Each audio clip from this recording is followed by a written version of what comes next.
All right, Pablo's got a little quail here. Let's see if our Haku guy, a little baby Haku, is gonna eat right in my hand here. Look at that. Wow. That's pretty impressive.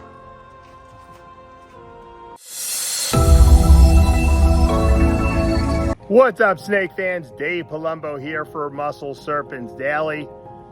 Today was a crazy, chaotic day. And we had a black dragon water monitor disappear. He escaped. Pablo didn't put the lock on the cage. He didn't think he was able to open the cage door because it's pretty heavy, that glass door, and it sticks. Peacocks are screaming in the background. And the black dragon got out.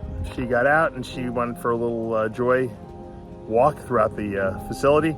And at one point you'll see we feed him, or we feed her, I should say. And we really can't, she doesn't really look like she wants to go back. And so I said, you know what, Pablo, let her run around for a couple hours.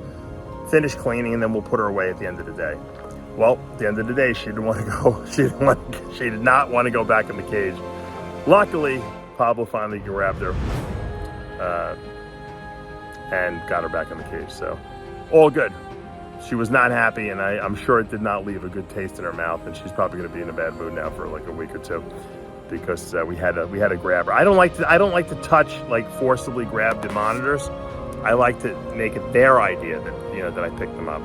And you can see I worked with the albino water monitor too today a little bit, and you'll get to see how that went as well. So let's go into the snake room, take a look. We got an escaped black dragon water monitor. Pablo just noticed her on the floor, and I just lured her out with the rat. Now she's going back. She's going back on. Let's see if she eats the other rat. She's definitely very food driven, so we can definitely get her out. She'll come right out to get that thing, guaranteed. Here she comes. Luckily, she's food driven. No snake would ever do this.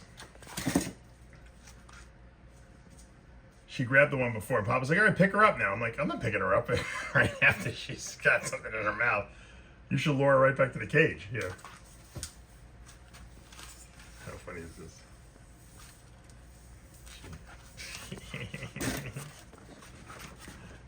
You better give it to her so and then you can always get another one.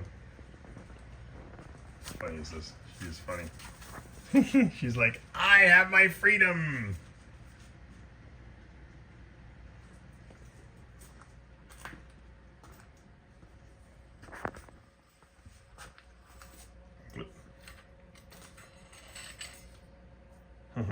She's like, "Wow, I got extra food for escaping. I'm gonna escape more often now. Thanks for reinforcing this terrible behavior."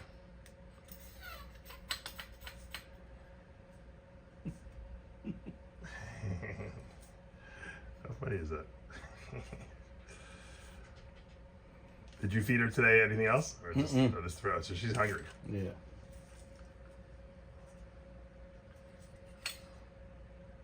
The question is, can we pick her up now? I'm pretty sure we can. I think we can. I think she's feeling much better about herself now. Yeah.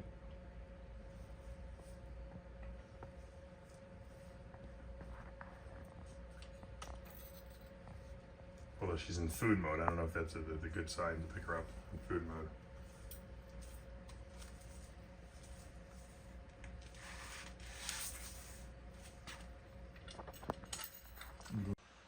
All right, this is the third rat we're enticing her with.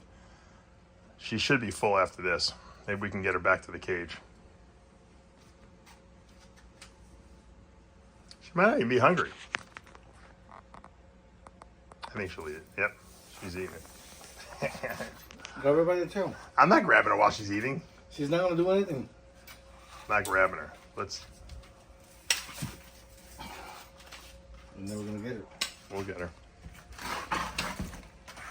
She's gonna eat that one, and she's gonna come out, and then we're gonna pick her right up. All right, we just had a very nasty encounter with our black dragon water monitor. She was out, as you can see. I showed the video, and then Pablo had to grab her. You know, we couldn't get her back in the cage. I thought she was gonna come quietly.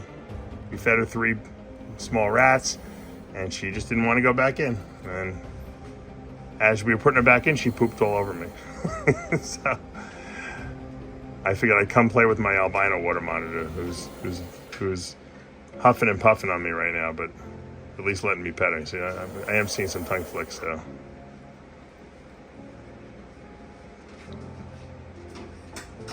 Problem is with the black dragon is that when she got out, we didn't lock the cage. She opened the door up, took off. She didn't want to go back in, so we haven't had the albinos escaping, so that's a good sign. But we don't have these guys trained either, though. I mean, we spend time with them. It's weird, you know. They regress. Sometimes they're in a good mood, sometimes they're not. Papa's got these guys at least tongue trained, so that's good. They'll eat off tongues, but you can see he's still blowing air, this guy. Still not thrilled. Beautiful, though. Beautiful little boy, though.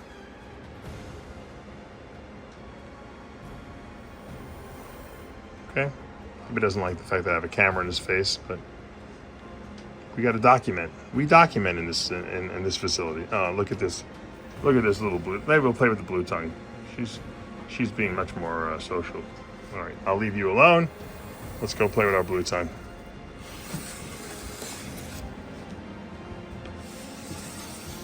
Yeah, she is.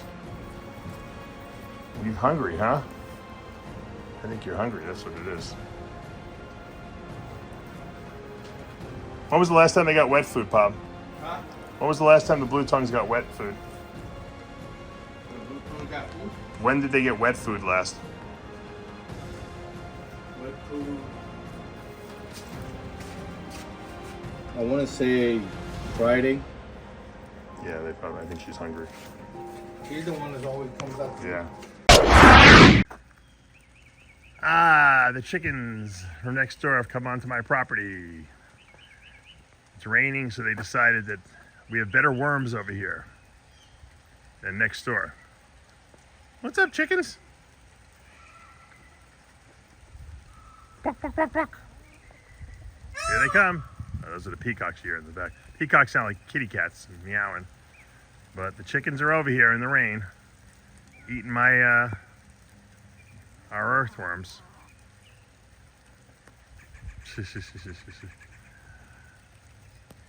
I love living here in Cape Coral. There's so much wildlife here. I was thinking about getting chickens. My wife wanted to get chickens. I don't know. It's like another thing to clean up, though. I prefer to have reptiles outside and feed the reptiles the chickens, not vice versa. All right. The troops go marching on. Look at this little guy. He just downed a nice little fuzzy mouse, bamboo rat snake. Putting on a lot of size. They heads stay really small, though. I didn't realize how small their heads stay. Body's definitely putting some thickness and girthiness on. Love the way it's looking. That's the female, and here's our male. Oh, the male looks even bigger. Yeah, they're definitely putting some girthy size on here. They were like little worms when I got them. And they're changing. You know, their colors were more dramatic when they were babies. The reds and the blacks, but as you know, because as they get bigger, they stretch out. The reds still look really good. Blacks are fading a little bit. But I love these. I love these guys. I mean, like I said, I wouldn't want to have 100 of them, but I'm glad I have a pair of them. They're really cool. What's up, guys? Look what I got. Can you believe it? I was just complaining. You know, I showed you the escaped black dragon water monitor. I showed you, I was playing with this guy a little bit yesterday, and then today I said, you know what? I'm taking him out. He was looking to get out. He was scratching on the glass. Took him out, and then I took him into my hands. And he was puffing and huffing, and he wasn't happy. And then I said, you know what? I just kept holding him, and he calmed down. And now he's letting me rub the top of his head. He's letting me rub his body. He's like totally mellowed out. And I feel like we finally accomplished. I mean, Papa's been working with these guys, tongue feeding him. He got both the male and female tongue feeding.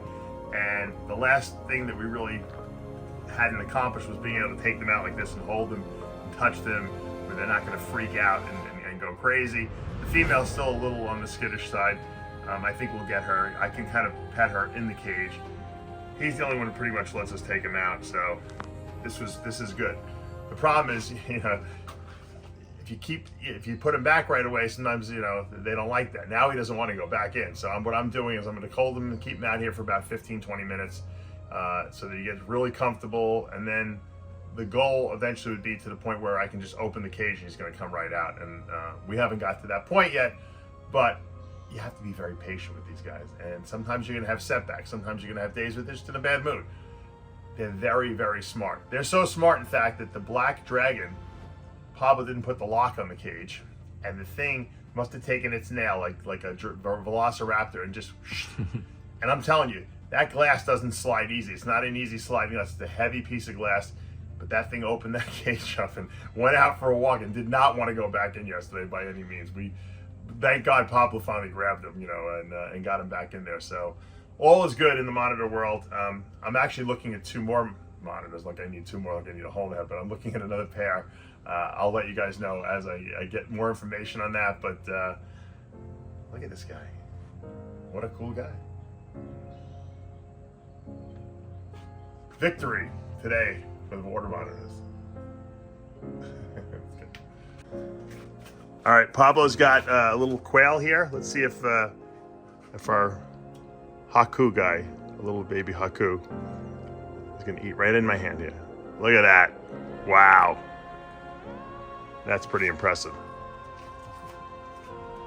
All the people that watch our videos, by the way, Pablo said, stop doing work. Let Pablo do everything. I'm like I can't stop. I like working on this stuff. Look at that guy. Look at that boy. That's trust. He probably is having trouble getting it down in my hand here. Let's see if I can put him in the cage here. No, he doesn't want to leave my hand. He's like, I'll work it down. I'll get it in. Good job. Good job, Haku. You did good. You want another one? He's like, sure. I'll stay in your hand. I'm digging you now. I'm getting along fine with you. That's great. He's sitting so gentle. When he's in the cage, he comes out. Well, he's got to hold on to me. That's why, you know. Yeah. And I gave him the option to go back in the cage. He doesn't want to, so he's obviously enjoying his time out, and he's not trying to run away. You know. I will say his claws are very sharp. I'll probably have some nice marks on my hand. Good job. Good job. All right. How about we go back in the cage so you can go do some basking? There you go. Good boy. That was a very positive thread we had with him. 100% positive. Here's a gorgeous male I produced, ball python, this past year. He'll be 1 in August. High intensity orange dream. Pastel clown. Really nice. That high intensity gene really enhances the orange dream. And really high power male clown. I don't know, I think I was thinking about keeping him. I might sell him to the right person. Anyone's interested? You're looking to get high intensity orange dream into your clown project? Reach out to me. I might let him go. Even though he's really, really nice. Look at that. This is why clowns are sort of the most popular ball pythons. They just have great the pattern. And the way the pattern sets itself off. Obviously high intensity orange dream is enhancing this, but super nice. All right, here's a hurricane gene, het Monarch. Monarch being one of the nicest T-positive lines of albino and in all of ball pythons, python breeding. They're all pretty similar, but they have a little more purples in them, the Monarch line. So this is Hurricane, which is an incomplete dominant. It's 100% het for Monarch. Look at that black jet black head. It definitely doesn't look like just a regular Hurricane, even though it has the swirls. The het Monarch definitely has some sort of visual cues here. And I'm going to show you what a Hurricane Monarch looks like, because I believe I was the first one to produce one last year. And let's take a look. So if you want to pick this beautiful female up, although I might keep her, we'll see. Might let her go. and breeder to a visual male or another male that's maybe Monarch het, Monarch Hurricane, or Hurricane, I should say, het Monarch. You can do that as well. Now, just for reference, this is an actual Monarch that's not Hurricane. So this is just a regular Monarch. You can see how beautiful, and she's going into shed, but you can see how beautiful that T positive is. A lot of pattern in the Monarch. You get a lot of like dorsal striping. It almost looks a little bit like it's like the beginning of Hurricane. And that's why I think Hurricane works really good with Monarch. Let's take a look at the Monarch Hurricane. And here's the Hurricane Monarch. So you see the Hurricane swirls here, a lot of busy pattern, a lot more darkness. You saw what it looked like in the head form, the Hurricane het Monarch. Well, this is Monarch het Hurricane. We removed the blacks and it turns this into a T positive albino. And maybe we'll compare the two. Let me pull the other one out, but just gorgeous, a lot of saturation. Hurricane looks great with anything that pulls any kind of melanin out. That's why Hurricane rainbow stuff looks so good. I showed you that yesterday. And I think this is a great combination. Imagine what Super Hurricane Monarch will look like, or Super Hurricane Leopard Monarch with all that pattern in there, or Super Hurricane Blackhead Monarch. Just, it's going to be breathtaking. So here we have Hurricane het Monarch, and then we have Hurricane Monarch. So this is the visual Monarch, this is the het. Both are Hurricane, and you can see the difference. You can see how the dark, busy pattern of Hurricane, and then you can see when you take away and strip away some of this melanin, which T positives and take it all away like albino does, T negative does. If this is a T positive, take some away and you get this beautiful brown, purples, just really breathtaking. Both are gorgeous representations. Hurricane is just great, even in normal form. But when you add that Hurricane Monarch, you can't beat that. So here we have Hurricane het Monarch, and then we have Hurricane Monarch. So this is the visual Monarch, this is the het. Both are Hurricane, and you can see the difference. You can see how the dark, busy pattern of Hurricane, and then you can see when you take away and strip away some of this melanin, which T positives and take it all away like albino does, T negative does. If this is a T positive, take some away and you get this beautiful brown, purples, just really breathtaking. Both are gorgeous representations. Hurricane is just great, even in the normal form. But when you add that Hurricane Monarch, you can't. All right, guys, that's going to do it for today here at Palumbo's Pythons and Boas. We got to look at some water monitors today. One escaped, one was being very well behaved, and it looks like we're making some progress. I might be picking up another pair of water monitors. Like I really need them, like I need a hole in the head, but you know what? When I get into something, I really get into it, so we'll see. Right now I'm in discussions with the breeder. I'm not going to say what the project is, but it's exciting. So right now I really need Chase, my good friend who does all my enclosures, to start helping me plan to build some enclosures for these guys, because the ones that are bigger, like the Black Dragon, really needs more space. So I want to set them up right with the right breeding conditions, so they can dig and bury the eggs if they want to if they want to lay eggs and all that great stuff. So that's going to be future projects. That's super exciting down the road. We also got a chance to look at some Monarch Hurricane combinations in the ball python room. That's exciting stuff as well. So I hope you enjoyed today's video. If you did, make sure you hit that subscribe button, turn on those notifications, hit that like button. I'll see you back tomorrow morning.